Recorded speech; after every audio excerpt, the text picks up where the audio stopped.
Hello बच्चों, good morning. आज की तारीख है 5 मई 2024। आज के करंट अफेयर क्वेश्चन और ललन टॉप प्रश्नों में आप सभी का स्वागत है। यह current affair question Kumar Gaurav sir के करंट अफेयर से लिया गया है, जिसमें आप सभी को करंट अफेयर क्वेश्चन साथ में उसकी व्याख्या और ललन टॉप प्रश्न देखने को मिलेगा। तो बस आप सभी से रिक्वेस्ट है कि प्लीज़ वीडियो को पूरा देखें। यह वीडियो जो है 20 से 25 मिनट की होने वाली है, जिसके अंतर्गत आप सभी को नियर अबाउट जो है 60 करंट अफेयर क्वेश्चन देखने को मिलेगा। तो चलिए हम अपने 4 मई के करंट अफेयर को सॉल्व करते हैं। ये अप्रैल नहीं है, ये 4 मई है। 4 मई के करंट अफेयर को सॉल्व करते हैं, जो कि कुमार गौरव सर के करंट अफेयर से लिया गया है। हमारा पहला प्रश्न है, हाल ही में 31वां विश्व प्रेस स्वतंत्रता दिवस 2024 कब मनाया गया है? तो इसका सही जवाब हो जाएगा 3 मई को मनाया जाता है। इसके बारे में व्याख्या देखें तो विश्व प्रेस स्वतंत्रता दिवस 2024 कब मनाया गया है? तो यह 3 मई को मनाया जाता है। इस बार इसकी थीम है a press for the planet, इसकी थीम रखी गई है। जबकि अगर बात करें कि 31वां विश्व प्रेस सम्मेलन कहाँ पे आयोजित हुआ है, तो इसका आयोजन किया गया है सेंटियागो, चिली में किया गया है। चिली देश जो है, अगर पूछे किस महाद्वीप में स्थित है, तो यह साउथ अमेरिका महाद्वीप में स्थित है। प्रेस फ्रीडम इंडेक्स में अगर बात करें भारत की रैंक क्या है, तो विश्व प्रेस फ्रीडम इंडेक्स में भारत की रैंक है 161वें स्थान पर भारत स्थित है। तो इस बार जो है विश्व प्रेस फ्रीडम दिवस जो है कब मनाया गया है, तो 3 मई को मनाया गया है। ये आपको याद रखना है। और इसकी इस बार थीम रखी गई है ए प्रेस फॉर द प्लेनेट, इसकी थीम रखी गई है। नेक्स्ट प्रश्न हमारा है, कामिकेज ड्रोन का संबंध किसी से है? कामिकेज ड्रोन का संबंध किसी से है? तो यह ईरान का है। इसे आत्महत्या करने वाला ड्रोन भी कहते हैं। एससीओ का नवीनतम सदस्य देश जो कि 9वें क्रम का कौन बना है? तो यह ईरान बना है। नेक्स्ट है, हाल ही में पर्यटकों के लिए शिग्मोत्सव 2024 कहाँ प्रारंभ हुआ है? तो गोवा में हुआ है। गोवा का एक फेस्टिवल है जिसका नाम है साओ जोजो आओ फेस्टिवल। कहाँ मनाया जाता है? तो यह भी गोवा में मनाया जाता है। हाल ही में मियामी ओपन 2024 में पुरुष युगल का फाइनल जीतने वाला सबसे उम्र दराज खिलाड़ी कौन है? तो रोहन बोपन्ना जी हैं, और ये ग्रैंड स्लैम जीतने वाले सबसे उम्र दराज खिलाड़ी बन गए हैं। हाल ही में किस राज्य के प्रसिद्ध साझी क्राफ्ट को जीआई टैग दिया गया है? तो साझी क्राफ्ट प्रोडक्ट है मथुरा का, इसे भी हाल ही में जीआई टैग दिया गया है। हाल ही में हॉकी इंडिया ने किसे पुरुष वर्ग में सर्वश्रेष्ठ खिलाड़ी नामित किया है? तो पुरुष वर्ग में हार्दिक सिंह को और महिला वर्ग में सलीमा टेटे को सर्वश्रेष्ठ खिलाड़ी नामित किया है।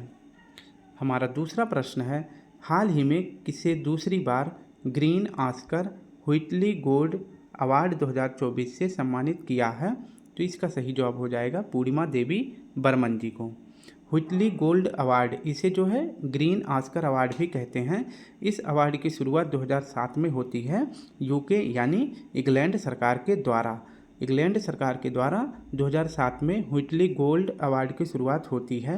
2024 में यह अवार्ड किसे दिया गया है? पूर्णिमा देवी बर्मन जी को दिया गया है, और इन्हें यह दूसरी बार अवार्ड मिला है। पहली बार इन्हें यह अवार्ड कब मिला था? तो 2017 में मिला था। अगर बात करें कि पूर्णिमा देवी बर्मन जी को इन्हें किसके संरक्षण के लिए व्हिटली गोल्ड अवार्ड से सम्मानित किया गया है? तो हरगिला पक्षी है असम में, ये जो है विलुप्त प्राय होने के कगार पे है, तो इसके संरक्षण के लिए इन्हें व्हिटली गोल्ड अवार्ड से सम्मानित किया गया है। तो पूर्णिमा देवी का संबंध किस राज्य से हो जाएगा? असम राज्य से हो जाएगा। पूर्णिमा देवी का जन्मदिन किस तारीख को होता है? 7 अक्टूबर को होता है, और इन्हीं के जन्मदिन की याद में हरगिला दिवस भी मनाया जाता है। तो याद रखना है, इस बार 2024 में व्हिटली गोल्ड अवार्ड से किसे सम्मानित किया गया है? तो पूर्णिमा देवी बर्मन जी को सम्मानित किया गया है। और पहली बार इन्हें कब दिया गया था? तो 2017 में व्हिटली गोल्ड अवार्ड से सम्मानित किया गया था। किसके लिए? तो हरगिला पक्षी के संरक्षण के लिए। नेक्स्ट हमारा है एबेल पुरस्कार 2024 में किसे मिला है एबेल पुरस्कार? तो यह मैथमेटिक्स का सर्वश्रेष्ठ या फिर कह सकते हैं ऑस्कर अवार्ड है, और इस बार दिया गया है मिशेल टैलाग्रैंड जी को। आर्यभट्ट पुरस्कार 2024 किसे मिला है? पाबुलूरी सुब्बाराव जी को मिला है। गोल्डमैन पुरस्कार 2024 किसे दिया गया है? तो आलोक शुक्ला जी को दिया गया है, और ये कहाँ के हैं? तो ये छत्तीसगढ़ के हैं। ऑस्कर अवार्ड 2024 इस बार जो है कौन से क्रम का है? तो ये 96वें क्रम का है। इसमें जो है बेस्ट फिल्म का अवार्ड मिला है ओपेनहाइमर और इसके डायरेक्टर हैं क्रिस्टोफर नोलन जी। और अगर बात करें कि ऑस्कर अवार्ड 2024 में बेस्ट एक्टर का अवार्ड किसे मिला है, तो किलियन मर्फी जी को मिला है। वर्ल्ड इन्वायरमेंट डे कब सेलिब्रेट किया जाता है, तो यह 5 जून को मनाया जाता है। जबकि पृथ्वी दिवस कब मनाया जाता है, तो 22 अप्रैल को मनाया जाता है। हाल ही में लॉन्च भारत की पहली AI आधारित फिल्म कौन सी है, तो भारत की पहली आर्टिफिशियल इंटेलिजेंट फिल्म कौन सी है, तो यह इराह है। इसमें जो है AI से भारत को या फिर विश्व को कौन सा लाभ हो सकता है, कौन सा नुकसान हो सकता है, इसके बारे में दिखाया गया है। हाल ही में फ़ोनपे ने अपने उपयोगकर्ताओं के लिए किस देश में नियो पे टर्मिनलों के माध्यम से UPI भुगतान सेवा प्रारंभ करी है, तो हमारे देश का UPI भुगतान फ़ोनपे है।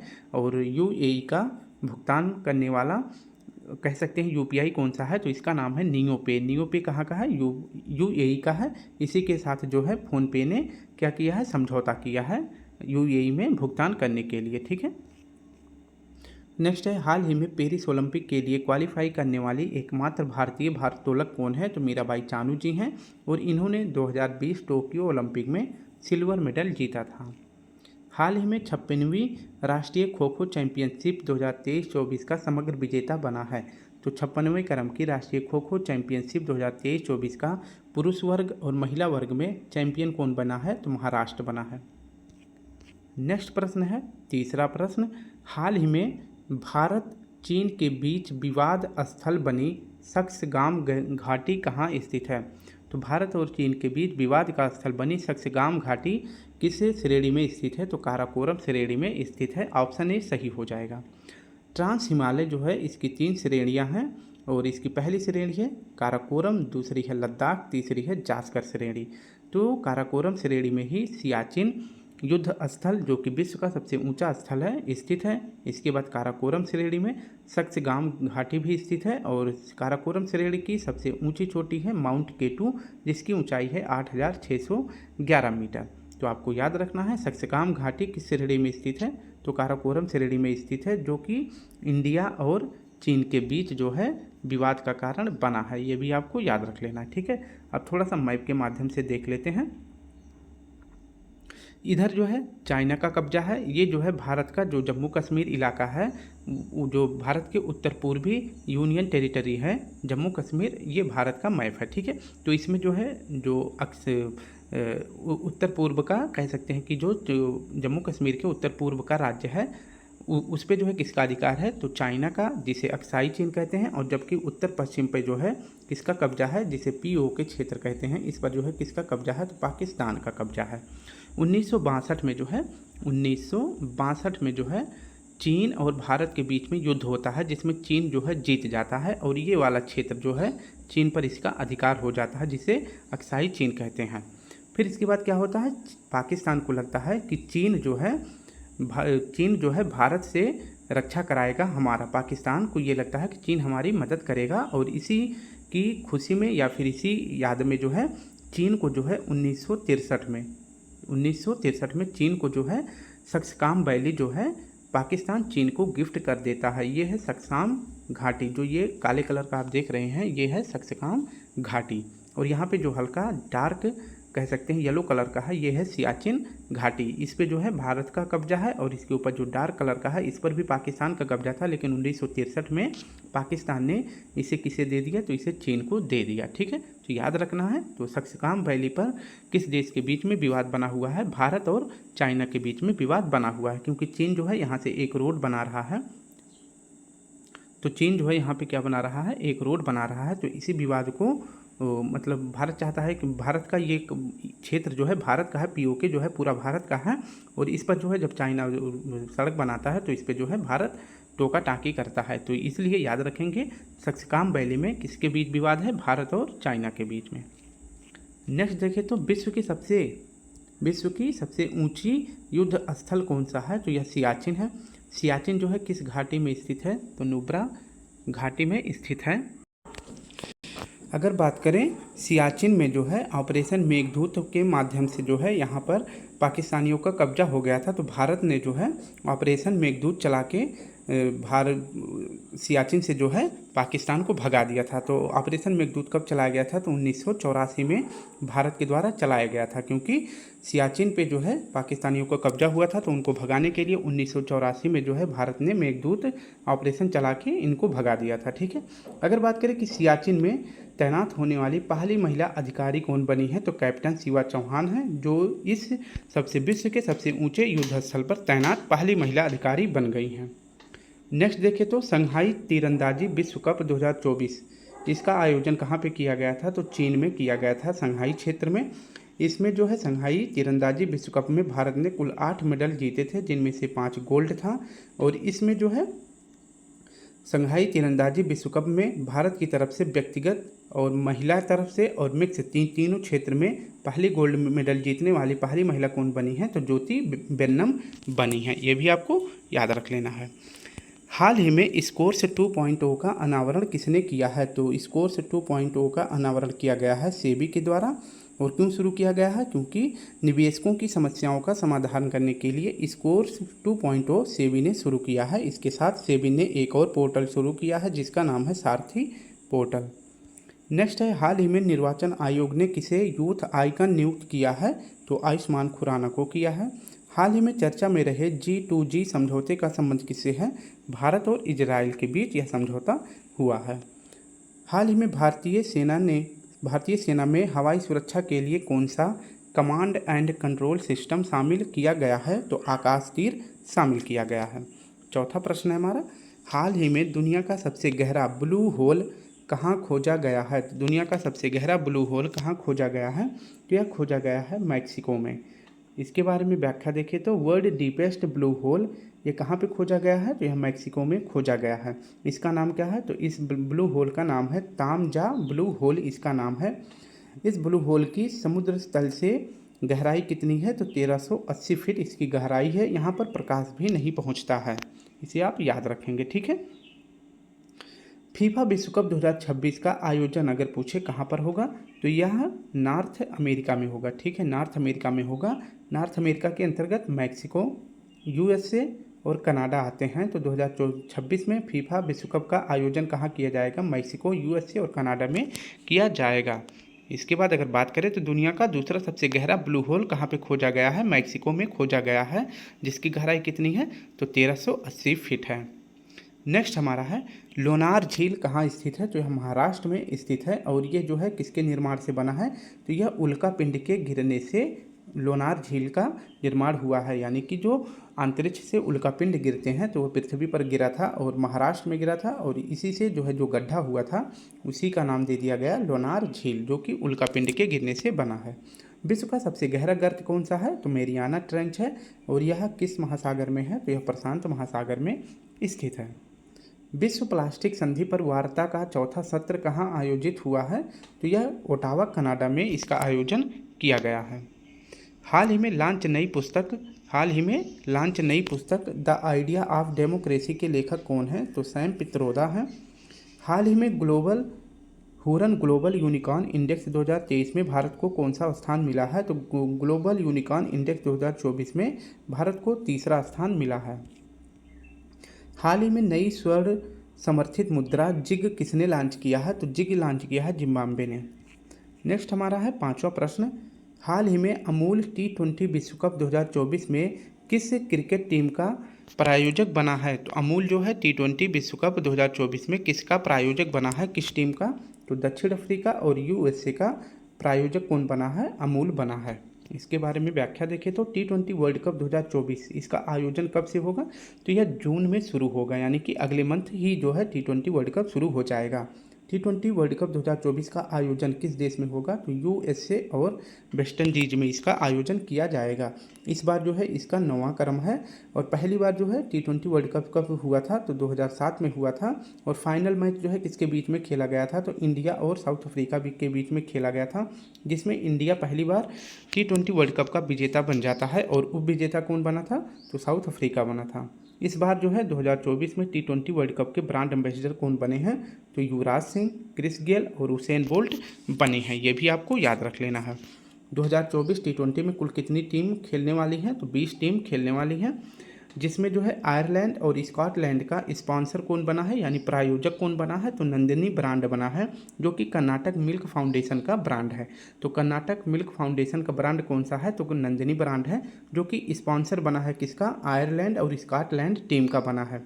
वहीं यूएसए और साउथ अफ्रीका की जो टीम है उसका स्पॉन्सर कौन बना है, तो अमूल दूध पीता है ये बना है। ठीक है, तो कौन बना है, तो यूएसए और साउथ अफ्रीका का स्पॉन्सर यानी प्रायोजक कौन बना है, तो अमूल बना है। ये आपको याद रखना है। ठीक है, नेक्स्ट देखें तो भारत के अभय शर्मा को किस देश की क्रिकेट टीम का मुख्य कोच नियुक्त किया गया है। तो भारत के अभय शर्मा को किस देश के क्रिकेट टीम का मुख्य कोच बनाया गया है, तो युगांडा टीम का कोच बनाया गया है। भारत क्रिकेट टीम के कोच कौन है, तो वर्तमान में भारत टीम क्रिकेट के कोच है राहुल द्रविड़।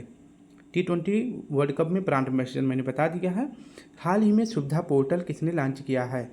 सुविधा पोर्टल जो है चुनाव आयोग यानी इलेक्शन कमीशन ऑफ इंडिया ने लॉन्च किया है, और इसके साथ साथ स्वीप ऐप, KYC यानी कि नो योर कैंडिडेट ऐप, सक्षम ऐप, इनकोर ऐप और सी विजिल ऐप, तो ये पांचों ऐप याद रखेंगे किसका है, इलेक्शन कमीशन ऑफ इंडिया का है।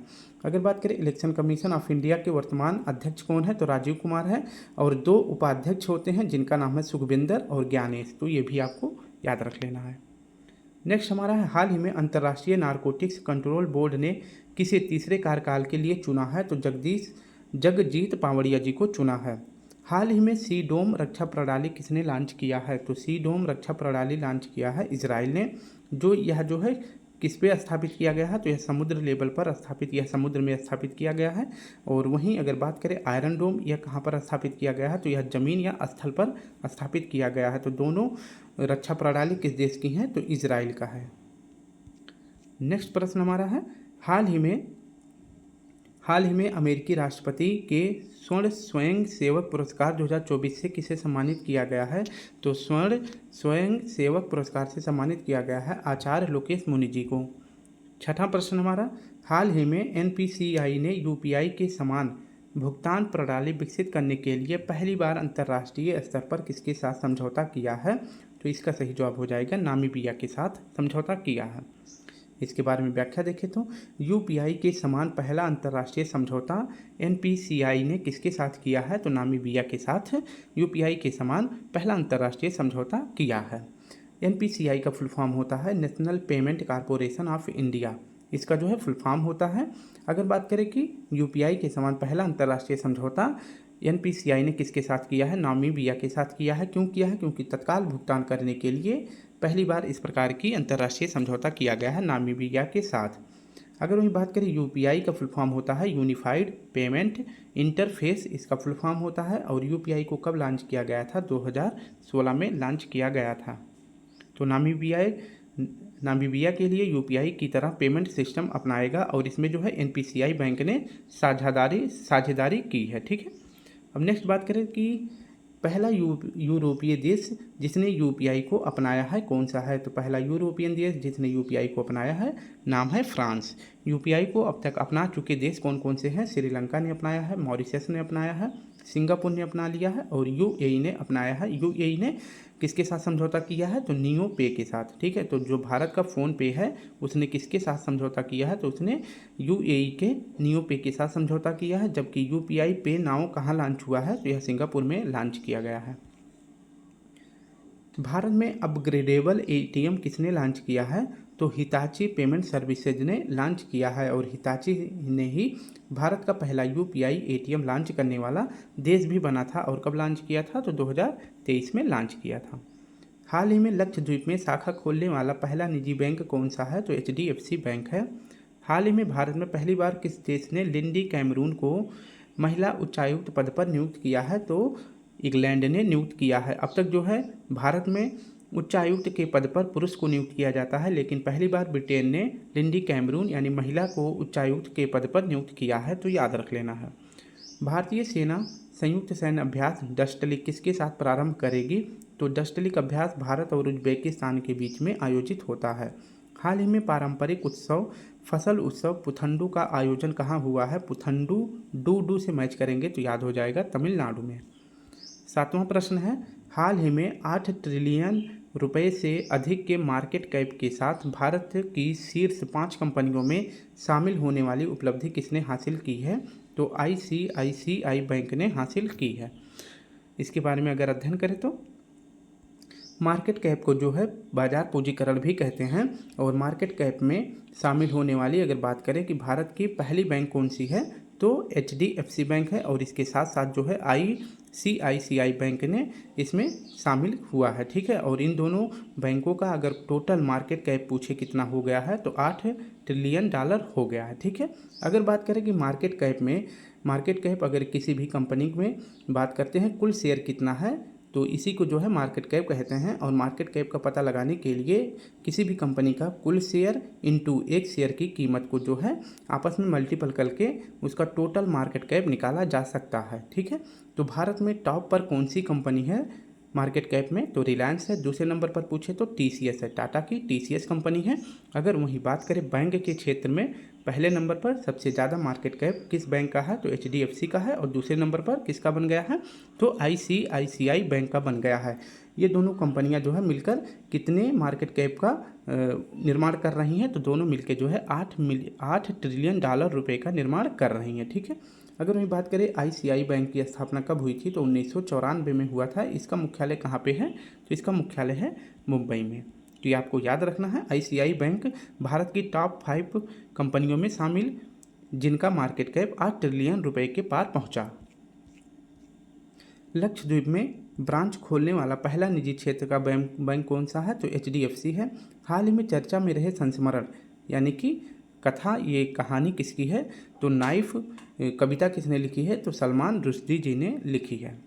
हाल ही में मेनिंजाइटिस के लिए टीका लगाने वाला पहला देश कौन सा बना है? तो नाइजीरिया बना है। हाल ही में सूर्य तिलक की दुर्लभ घटना कहाँ हुई है? तो यह सूर्य तिलक की जो दुर्लभ घटना संबंधित है किससे? राम मंदिर से संबंधित है। और राम मंदिर नागर शैली में बना हुआ है। और राम मंदिर का प्राण प्रतिष्ठा कब हुआ था? तो 22 जनवरी 2024 को पीएम मोदी जी के द्वारा हुआ था।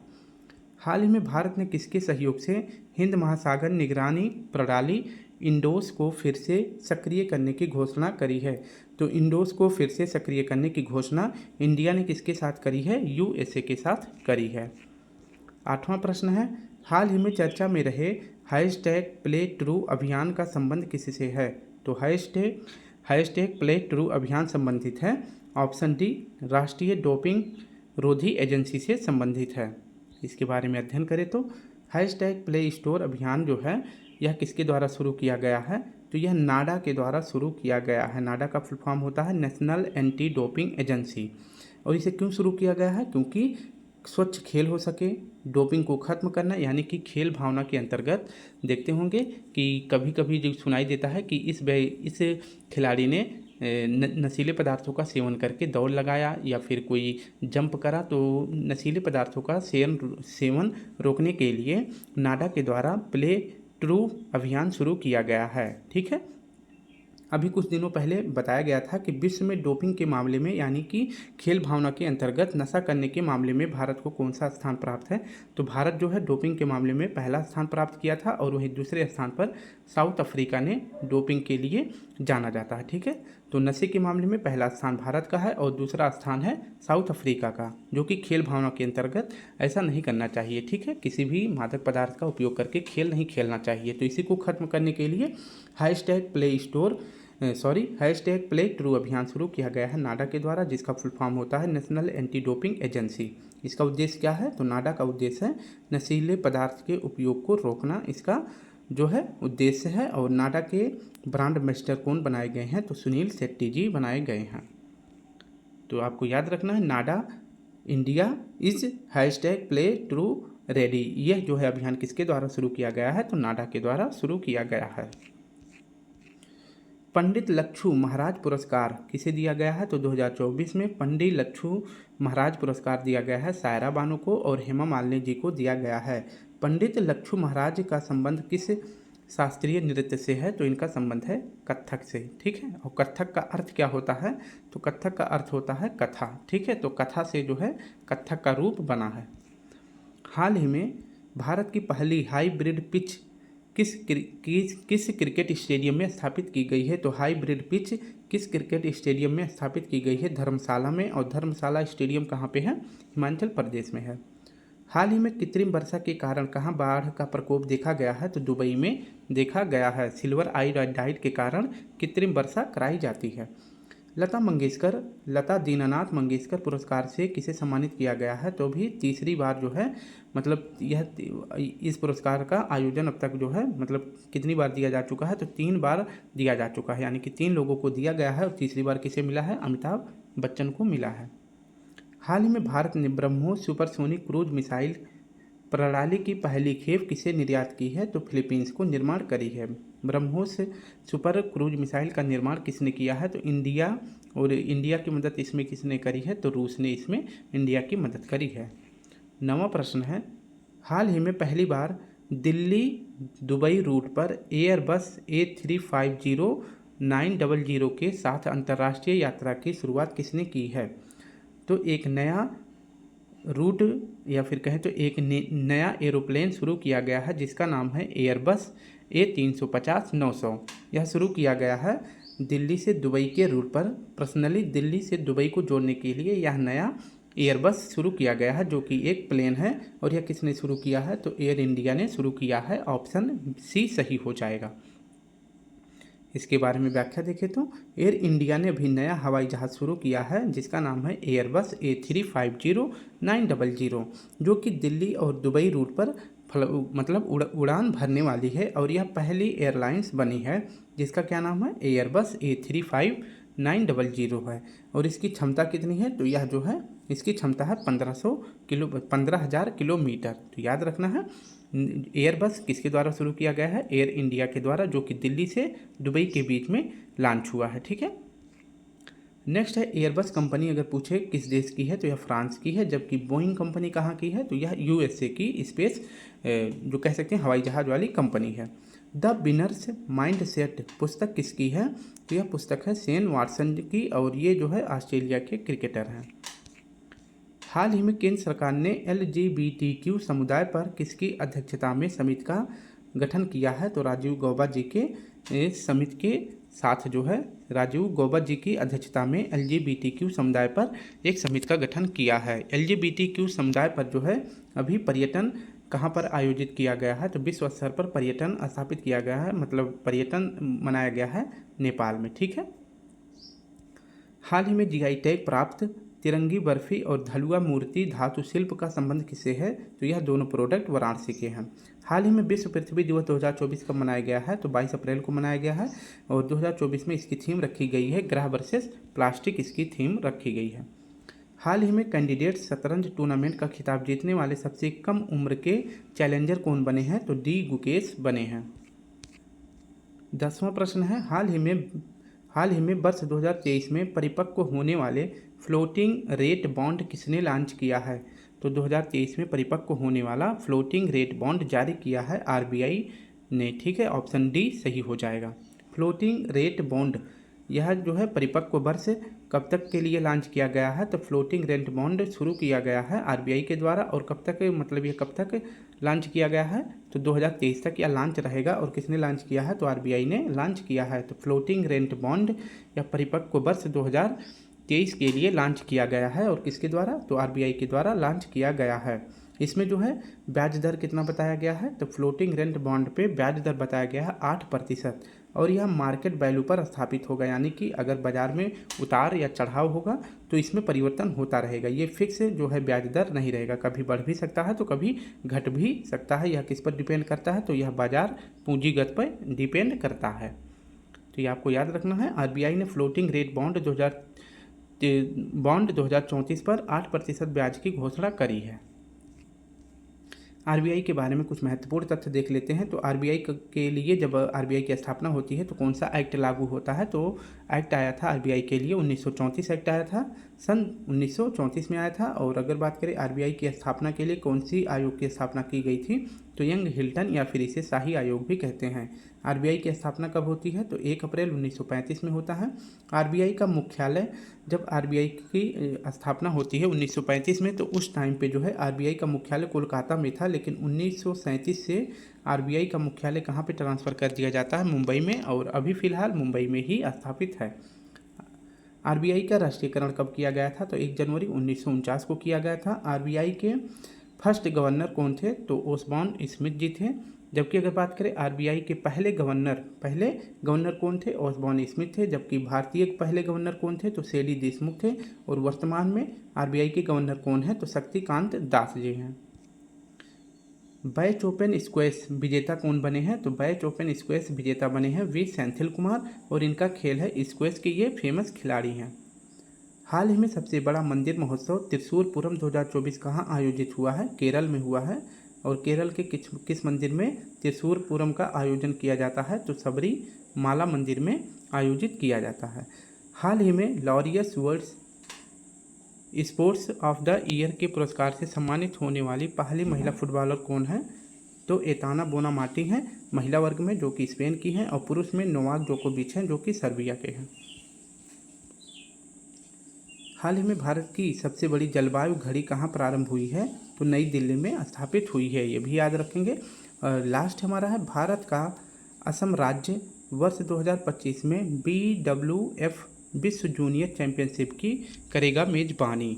तो 2025 में BWF विश्व जूनियर चैंपियनशिप की मेज़बानी कौन करने वाला है? तो असम करने वाला है, ये भी आपको याद रख लेना है। तो स्टूडेंट, इस प्रकार से हमने अपने 10 करंट अफेयर क्वेश्चन साथ में उसकी व्याख्या और लल्लन टॉप प्रश्नों को सॉल्व कर लिया है।